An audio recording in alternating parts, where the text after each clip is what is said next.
Veneto, scatta il piano per abbattere le nutrie, sono oltre 2 milioni. La Regione Veneto ha avviato un maxi piano di contenimento delle nutrie con un progetto pilota da 100.000 euro che parte dal Polesine, dove solo nel 2023 sono stati abbattuti oltre 23.000 esemplari.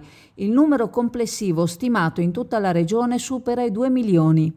Questi roditori, ormai diffusissimi anche nel Veronese, rappresentano una seria minaccia per la stabilità degli argini, la sicurezza idraulica e le coltivazioni agricole. Per questo il piano prevede una strategia articolata.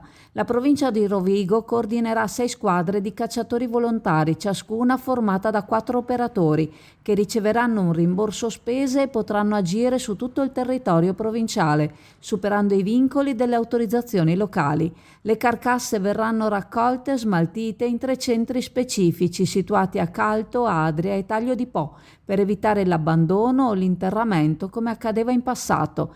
Al momento resta escluso il Parco del Delta del Po, area protetta di 120 km², dove la caccia è vietata.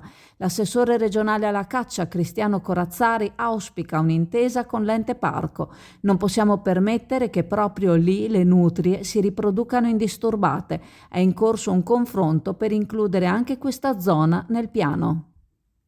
AF Energia ci trovate in Viale Mediterraneo 135 a Sottomarina, dal lunedì al venerdì 8.30, 12.30, 14.30, 18.30. Offriamo il servizio luce, gas, prezzo fisso, prezzo variabile, telefonia, fibra o ADSL per famiglie, imprese e condomini. Qui da noi potete effettuare anche il pagamento delle vostre bollette a una commissione ridotta di 1,30 euro.